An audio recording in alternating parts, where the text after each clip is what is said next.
The customs is not here, and I have made my comments about them, that they will not get away with this arrogance of power they think they have. They are not more powerful than the National Assembly. And when the time comes to become, we shall know who is who. If they are playing a game to delay until substantive committees begin to sit, they will be joking. This is the leader of the House chairing this ad hoc committee, and a report must be produced to the National Assembly. This committee will not be discharged. We will finish our work and present it accordingly. Motion for adjournment. We'll go now.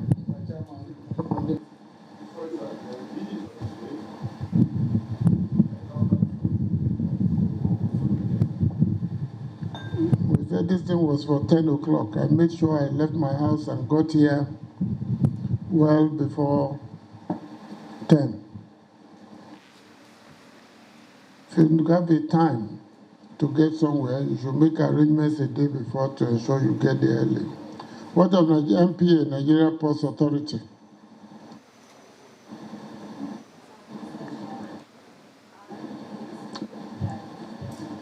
Okay, let him come to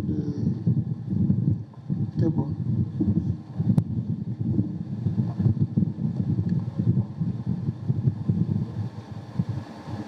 Engineers, see you.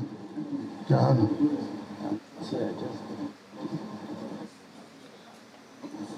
He's the president of the National Association of Auctioneers here. And some had to wake up after we published the summons in the newspaper. We've granted them that opportunity to make a case, so it will not be like passing a judgment without giving them an opportunity to say their part. We did a follow-up letter, if I recall, to the Nigerian Ports Authority because the relevant officials did not show up at our meeting. After 2 invitations that they ignored completely, we had to spend scarce resources in publishing a summons in the newspaper. And then we got a reply, finally, apologizing for the inability to appear before the committee as scheduled because of some operations outside Abuja. And I want to believe that all the senior officers in the Nigeria Customs left Abuja for that operation. The service hereby respectfully requests for another date for the appearance of the acting CGC before the committee. I think what the Customs is assuming is that this ad hoc committee has a limitless life. Just like if you import a vehicle, there is a time within which you must clear it before it goes into demurrage.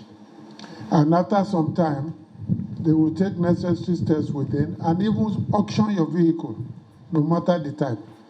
So I think it is irresponsible of the Nigerian Customs to once again take the invitation to this house lightly. They think this is a joke. I want to assure them I'm ready to go the entire length of the law with the Nigerian Customs. They must appear before the house. We've been respectful, we've written, we've published the summons in the paper. The summons carries a date when they must appear. And then they send me some innocuous letter signed by one Deputy Controller General, Finance Admin, and Technical Services who feels too big to even come here in person. This kind of arrogance of power and indiscipline must be wiped out in this system. It cannot continue. It cannot continue. And we are empowered by the Constitution to make sure that agencies of government funded by the National Assembly do the right thing. And whether the Customs like it or not, they must and will do the right thing. They would hear from me again, and we know what to do. I'll leave the customs at that. Let's begin with the Ports Authority. We have received your submission. Before I ask you to speak to it, I want to point out that it has no cover letter. I don't know if they submitted this with a cover letter earlier. So this could be coming from anybody. When you prepare a document, Nigerian Ports Authority is at the top, on top of the letter. You transmit it with a cover letter. So we know who is sending it to us and what document you are sending to us. First of all, Nigerian Ports Authority wishes to tender its apologies for the initial hiccups due to some things that were really beyond our control. But so we sincerely apologize for not being able to come initially based on the first invitation. Then, if I may continue, okay. Okay, sir. Going back to the initial comments you made, sir, we indeed have a covering letter. We have a covering letter to that, and the head of MPA Liaison Office can confirm that. So we have the covering letter, okay.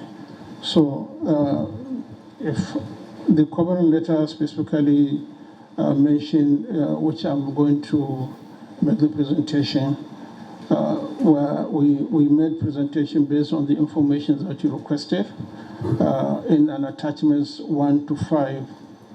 The first attachment is the disposal committee, in essence, the information being thought of, the auctioning of public assets between 2011 and 2022, and non-remittance of the revenue into consolidated revenue funds. To begin with, sir, that was why we came. I'm going to try to address some of the questions that were raised. We start with the Public Assets Committee on Disposal of Redundant Scrap. That is attachment number 1 at Kirikiri Terminal. This was 2021, which was given in attachment number 1. We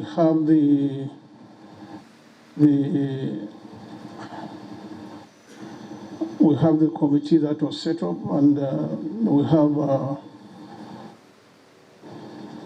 the auction process that took place.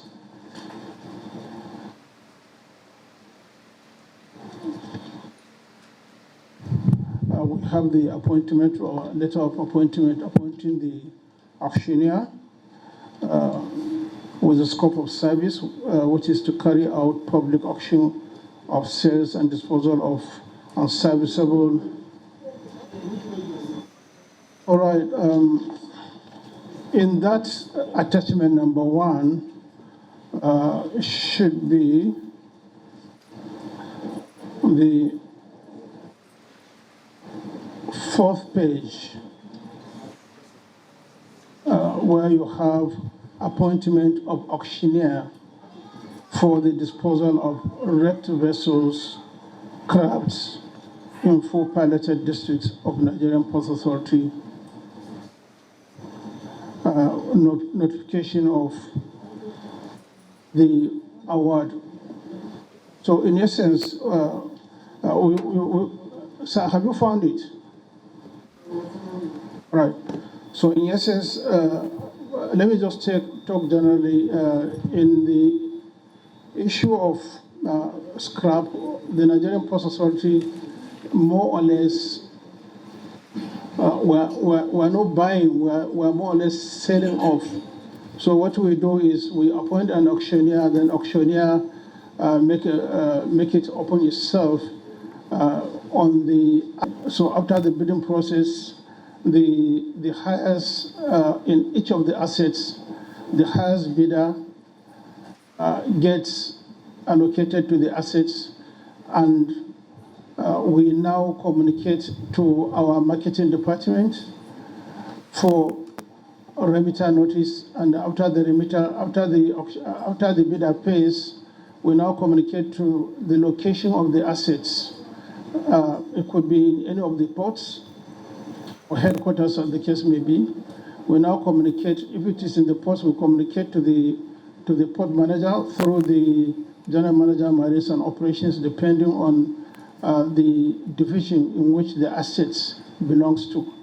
So, for example, in case of vessels and crafts, we now communicate through the general manager, marine and operations, who in turn communicate with the respective port managers in such a way that if the bidder comes along with the remitter's payment, he's allowed to take the assets, but indeed with the supervision of the disposal committee.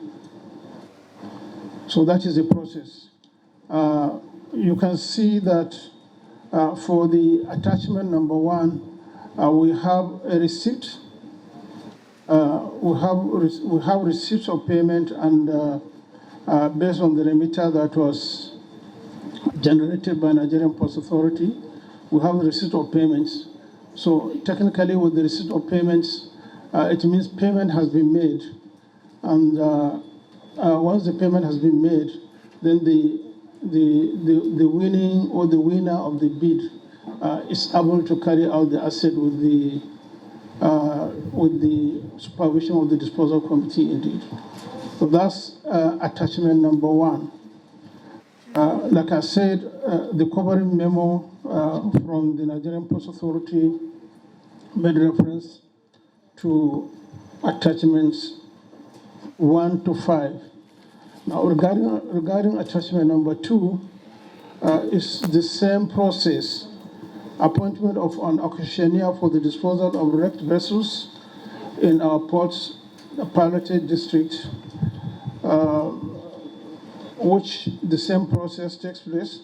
When you see the list on the second page, I'm now making reference to attachment number 2, sir. So you see the list of the assets. The first page. Okay.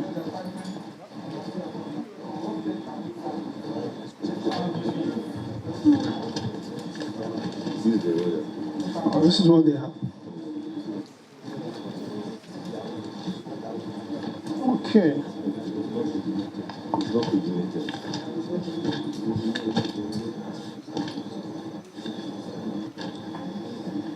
Okay, you bound it for them, right? Okay.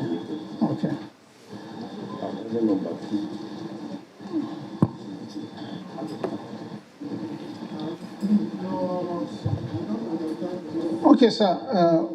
Sorry, sir. What we do is, I'm merely making reference to the covering memo that was addressed to you from Nigerian Post Authority. Sir, on the same bound copy, just paper number 4, 1, 2, 3, 4, the fourth. Okay, so.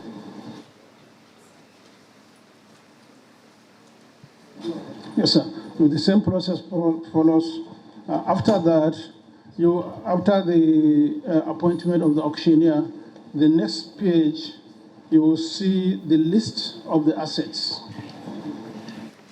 The amount is there, the receipt number is there.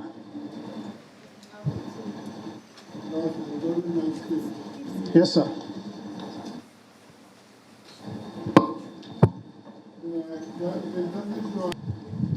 The procurement law, the Act, provides very clear procedures for disposal of public assets. Very clear. The auctioneers have also assisted us by presenting a document. What we are asking for is that you have an asset you want to dispose of. It is not our business, it is your decision. But we want to know, when was this purchased? For how much? And much are you selling it for? So we know if we're getting value for money. That's number one. Number two, in your case, you appoint the auctioneers yourself. Not so? Okay. And I see a very long list, including those that were not pre-qualified towards the end of your presentation.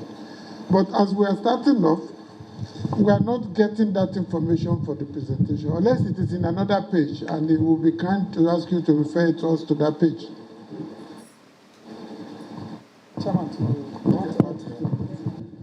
You know all that is involved in Procurement Act. Now you've showed us the list of auctioneers that you appointed. There's nothing, I've gone through this document. I want to see where you showed the valuers that valued what you have auctioned. I've not seen anywhere valuers were mentioned. Even before you condemn an asset, there should be a valuer that could have valued it to either put it as a condemned item or an auctionable item. There's nowhere you listed the valuers that valued these assets that you have auctioned. And I know that MPA, by my last check, is under the supervision of Ministry of Transport. I've not seen in your document where the parent ministry sought for an approval for what you have auctioned or that says. So we cannot say here to determine whether you have gone to auction things that are relevant, things that are still important for the agency, because there is no supervisor. Why I'm saying this, Mr. Chairman, in the Ninth Assembly, I served as the Chairman Justice. All that happened with the Ministry of Justice in what they auctioned, acquired government property, even the FCC. Before that was done, they will send the list to, EFCC will send the list to the ministry. Ministry will have a copy to the National Assembly. So far, all those items were purchased with government funding.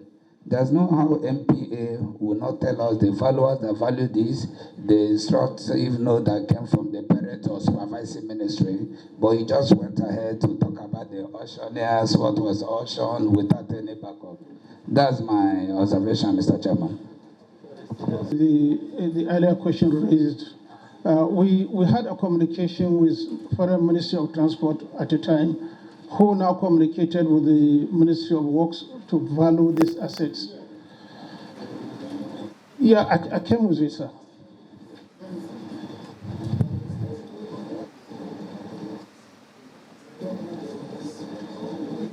Sit down. All the questions raised by the Honorable, we have all the communications. I will show you. Sorry.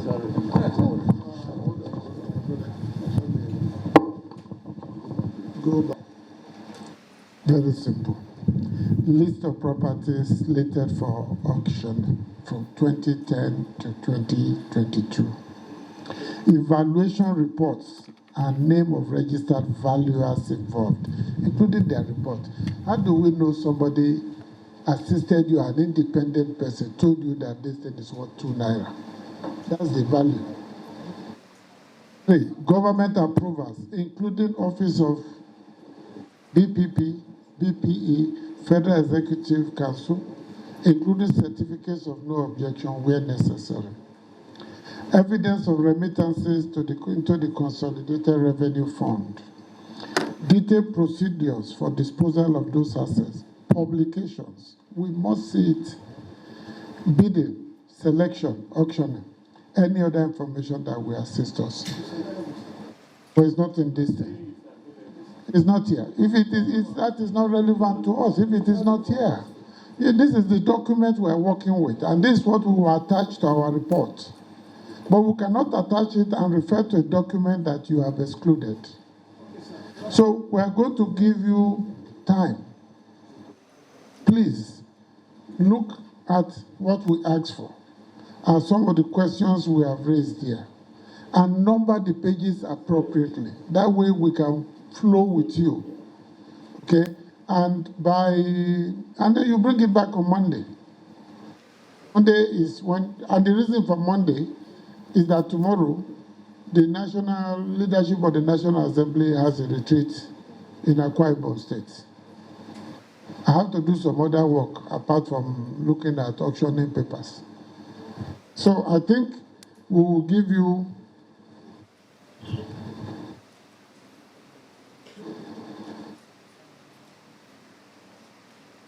well, also if you want, you may refer to the Public Procurement Act. It states it clearly. So we're not performing magic or trying to make life difficult for you. That is not our job. We were elected to make life easier for Nigerians, which is what we are trying to do. So if you don't have a copy, Google it, it's online, or ask the clerk, maybe able to give you a copy and you make a duplicate to guide you. So my ruling is that we will take MPA on Monday, 10 a.m., same venue.